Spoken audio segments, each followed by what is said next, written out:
pour ne pas faire de... La polarisation, je vais la maintenir. Et le deuxième circuit, c'est quoi? C'est le montage sélectif. Le montage sélectif que nous avons, eh ben, c'est celui-là. Alors, ce qu'il y a, c'est qu'en régime statique, c'est toujours le pont de base. C'est toujours le même circuit avec un pont de base. Donc, là, on va réaliser le montage suivant. Regardez. Le montage Tana, c'est quoi? On peut vous poser la question suivante. Réalisez le montage suivant. Je vais dessiner. Plus 12. Maintenant, qui met de l'ampliop, on va faire la même chose ici.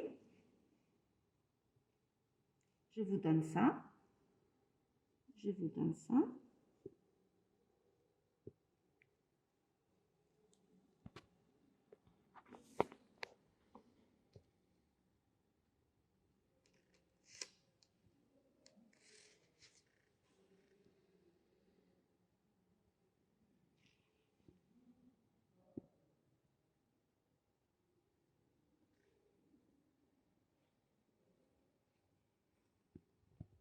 Voilà.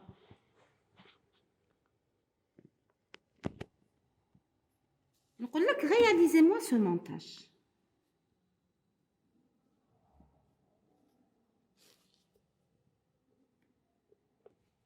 Comment je vais réaliser ce montage? Bon, pour les 12 volts, il n'y a pas de problème. Mais là, je vais devoir choisir les connexions que je dois faire pour avoir un tel montage. La maquette d'Yali. Je vais me dire, bon, le générateur des Houahada, nous allons directement le pont de base, R1, R2, à travers un condensateur. Ça veut dire, je vais la maquette d'Yali, il y a des résistances, elle me dérange. Première connexion que je dois faire. D'accord? On bat. Qu'est-ce que j'ai? J'ai RE, mais c'est E. Donc, je la laisse telle quelle. Je viens à cette partie. Je mets 12 volts, un C en parallèle avec RC. Donc, je dois faire cette connexion. Ensuite, le point, le mushtarak, j'ai N en parallèle avec ces variables. N en parallèle avec ces variables, elles sont reliées entre C et ce point. Donc, entre C, هذا لازم يكون هو نفسه هذا. Ok? Regardez bien ici. Regardez, hein? Le point, il y a un petit fil noir, on me dessiner bleu feutre, c'est noir. Donc, si je relie هذا, ça veut dire c'est comme si que j'ai relié la cellule RC, je l'ai reliée à la cellule LC, voilà, qui est en parallèle. Donc, c'est exactement ce que j'ai fait. En parallèle avec le fil bleu. Le premier fil jaune, il me fait cette liaison. Et le deuxième fil jaune, il me fait cette liaison. OK? Et c'est donc l'épenté pour réaliser le montage Hada. J'ai eu besoin d'épenter J1, J5, J6 et J7. On va vérifier sur le polycope. Est-ce que c'est les bons? Alors, c'est celui-là. Alors, c'est l'épenté J1, J5, J6 et J7. Voilà, avec un raisonnement logique, on a réalisé notre montage. OK? Alors, qu'est-ce qu'il y a à dire ici? C'est comment on nous demande de mesurer le point de fonctionnement de ce montage. Le point de fonctionnement, il faut d'abord allumer les 12 volts parce que sinon, c'est bon à nous. Et le point de fonctionnement, c'est VCE qu'on nous demande, c'est VCE, VBE et IC. Alors, le point de fonctionnement, c'est une grandeur continue. Donc, on doit se placer en mode continu. Donc, si j'utilise la voie 1, je dois me mettre sur le mode continu. Et pour utiliser le mode continu, je ne cesserai de répéter qu'il faut ajuster le 0 parce que c'est des valeurs qui sont prises par rapport à une référence. Donc, maintenant,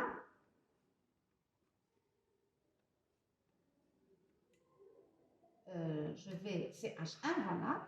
Je fixe mon 0 maintenant ici pour pouvoir changer le calibre comme je veux. Là, la référence est à 1 carreau de la fin. OK? Ensuite, je me mets en continu. Alors, pour mesurer VCE, je n'ai pas le droit de prendre en col A ou C ou A ou E. Je n'ai pas le droit de faire ça. Parce que l'oscilloscope, il mesure toujours par rapport à la masse. Donc, pour mesurer VBE, pour la base, l'émetteur, je mets ça. Non, c'est faux. Ça, c'est toujours VBM. Ça, c'est VCM.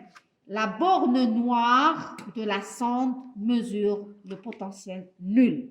Là où vous la mettez, ça veut dire c'est le potentiel zéro. Donc, pour mesurer VCE, je dois transiter par la relation de Chasles qui me donne VCM moins VEM. VBE, je dois écrire VBM moins VEM. Et le courant IC, c'est le courant qui passe dans la résistance RC. Et c'est donc VCM, plutôt E qui est égal à 12 volts moins VCM sur RC. Pourquoi ça? Tout simplement parce que le condensateur en régime continu se comporte comme un circuit ouvert. C'est un circuit ouvert et la bobine se comporte comme sa résistance interne et mon schéma va être réduit à RC en série avec la résistance de la bobine. Et donc, pour avoir le courant IC, je vais tout simplement mesurer la tension VCM et j'ai la tension 12 volts ici et j'aurai 12 moins VCM, c'est la DDP au bord des deux résistances, d'accord? Et j'aurai RC plus petit r fois IC serait égal à E moins VCM mesuré. Et si je néglige petit r devant RC, j'aurai IC égal à E moins VCM sur RC. Tout simplement. D'accord? Donc ça, c'est pour les coordonnées du point de fonctionnement. On va faire un petit essai. Allez, pour mesurer VEM, regardez. J'ai rien du tout. J'ai placé ma sonde au niveau de l'émetteur, j'ai rien du tout. Ça pourrait être dû à quoi? Ça pourrait être dû au calibre. Voilà. J'ai ramené, le calibre était trop petit, donc mon VEM serait égal 1, 2, 3, 4 carreaux, virgule 1.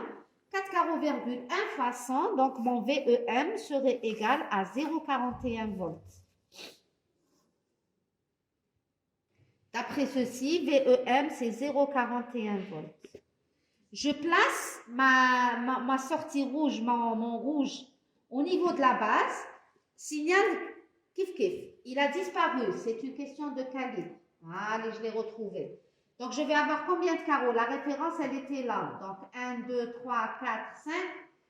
5,2 fois le calibre 0,2. Donc, VBM. C'est 5,2 fois 0,2 et ça va me donner 1,4 volts. OK? Pour le courant IC, j'aurai 12 moins 1 moins VEM.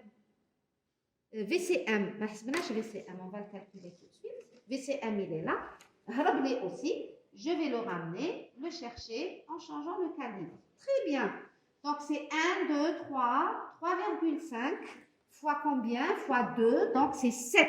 3,5 fois 2. VCM, c'est 7 volts. Et de ces trois grandeurs expérimentales, vous allez déduire votre VCE, VBE et IC. Votre VCE serait égal à VCM moins VEM. Donc, c'est 7 moins 0,4, c'est 6,6 à peu près. VBM moins VEM, ça va me donner 1,4 moins 0,41, c'est environ 1 volt, bien que c'est un peu trop. Généralement, c'est 0,6. Et pour IC, donc c'est E qui est égal à 12, moins VCM qui est égal à 7, divisé par RC. RC, on nous l'a donné normalement, RC. Elle doit être autour de 1 kg. RC, c'est 1,2 kg. Voilà. Donc, divisé par 1,2 kg et vous aurez votre courant IC. Et c'est tout. D'accord? Donc ça, c'est pour la partie statique. En fait, je ne vais rien changer, je vais passer à la partie dynamique. Oui, on nous demande d'appliquer une tension de 20 millivolts qui est déjà appliquée. OK? Et donc, ma sortie jaune, je la mets ici.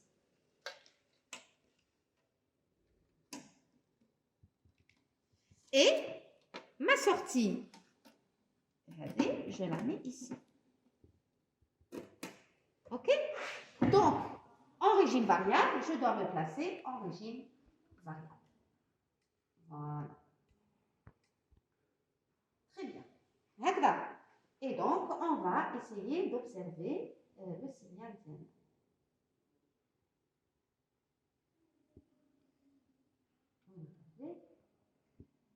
Voilà, je ramène. Je vais observer le signal à la sortie, et c'est H. Il faut se placer dans le bon domaine de fréquence. Donc, il peut être la cage, je l'initialise. Voilà. Alors, des fois, les mauvais contacts, hein, c'est pas parce que ça ne marche pas. On va choisir un condensateur de sang, comme on l'a vu en TP. Je prends un petit peu pied.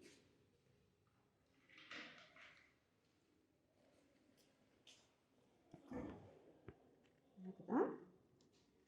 Et ça va vous permettre de vous rappeler comment mesurer la fréquence de résonance. Voilà. Et on va voir le signal de sortie, comment il va fonctionner. Ça dépend aussi de la gamme de fréquences dans laquelle je suis. Hein. Alors là, ça ne donne rien. En sortie, voilà. Tout simplement, il doit y avoir une connexion qui est mal faite.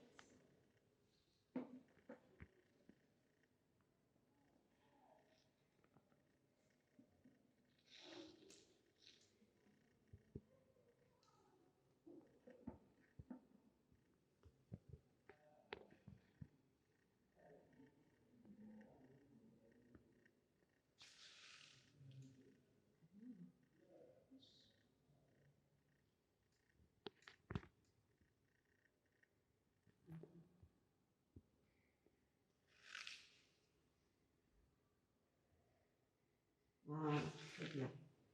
La qualité du signal est jouée à la main.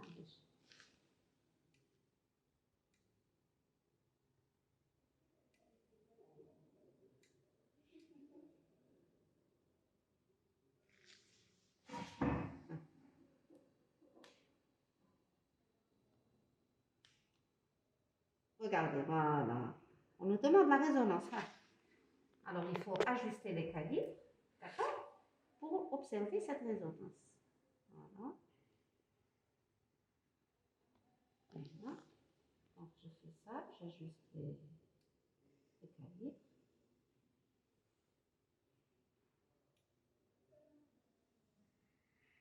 Voilà.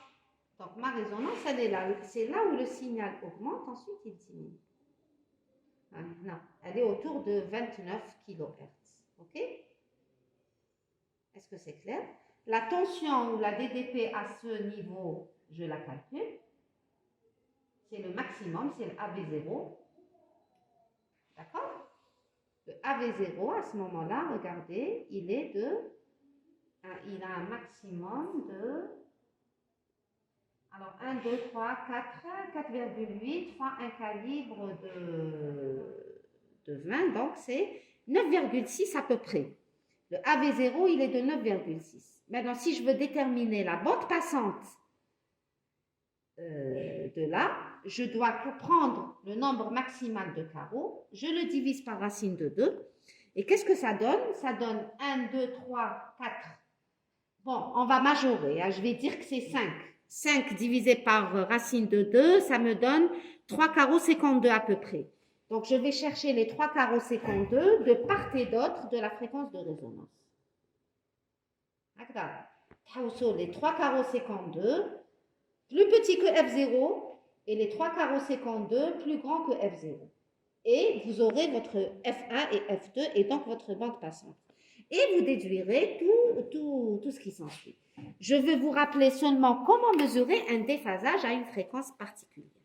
Le déphasage, c'est très très important parce que toujours, on remarque qu'il y a des lacunes là-dessus. Donc, le déphasage, vous savez très bien qu'on le prend par rapport à une référence. Je prends maintenant le signal de référence d'IALI, c'est V1. Regardez, V1. Et je vais ramener un deuxième signal et je vais calculer le déphasage entre les deux. Si le deuxième signal que je ramène, il va vers le sens positif, donc il donne VS1 comme ça, et il peut venir de l'autre sens. Et je vais avoir VS2. Mais comment gérer ceci? Eh bien là, il faudra savoir, pour savoir est-ce que déjà à droite ou là à gauche, il faudra comparer les maximums les maximums les plus rapprochés, ou là les deux minimums les plus rapprochés. Alors regardez ici. Je vais enlever le CH2. Type CH1. Ah. Et on termine avec ce TP. On est type CH1. Je vais maintenant, je suis à une fréquence quelconque, hein, mais pas forcément une fréquence sur classe, aléatoire. Ok? Attendez, pourquoi le signal ne marche pas?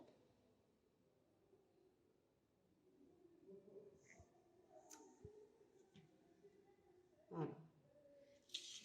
Ensuite, je vois comment il est. Hein, je ramène le signal 2. Le signal 2, l'anégypto. Les maximums les plus rapprochés, le signal bleu, il est de quel côté? Positif ou la négatif? Parce que comme ça, je vais positivement, comme ça, je vais négativement. Le signal bleu, il est à gauche du signal jaune. Donc, le delta T, si je le calcule, je vais trouver un delta T négatif. Donc, si le signal, deuxième signal, il est dans ce cas, donc là, le delta T est négatif. Et si je vais changer la fréquence, regardez, le signal, il va se déplacer.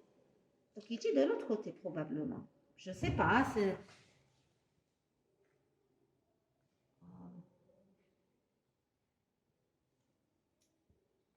Il doit y avoir des fils qui ne sont pas bien connectés.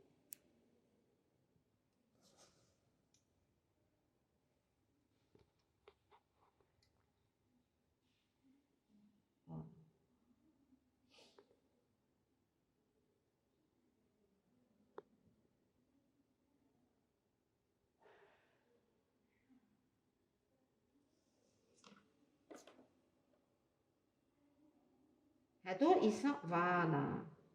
Mais là, il y a un fil qui n'est pas bien. Voilà, regardez là, les parasites.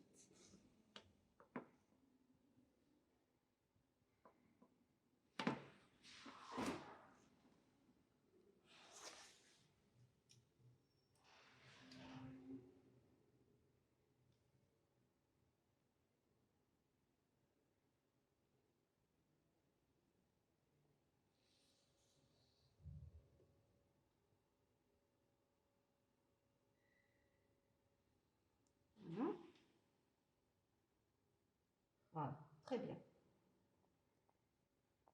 Très bien. Donc, regardez, j'enlève le signal bleu.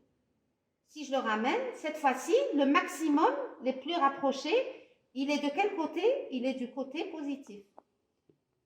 Donc, dans ce cas, le delta T, il est comment? Il est positif et donc phi2 est positif. Le déphasage entre le signal 1 et le signal 2 est positif dans ce cas. Par contre, regardez là, il est négatif. Il suffit de passer de part et d'autre. Regardez. Je vous raconte comment il bascule. Voilà. Là, il est positif. Pour cette fréquence, il est négatif. Parce que tout simplement, je prends les maximums les plus rapprochés. L'erreur je suppose, c'est un maximum avec un maximum. Les plus rapprochés. Ok? J'espère que comme ça, c'est clair. Voilà. Le signal, il bascule. Il est du côté positif, il est du côté négatif. Donc, une fois, il est positif, une fois, il est négatif. Et j'applique la formule, donc phi égale à 2pi delta t sur 30. C'est tout. Donc ça, c'est rappeler un peu tout ce que vous devez connaître sur les 2 premiers TP à base de transistors. Voilà.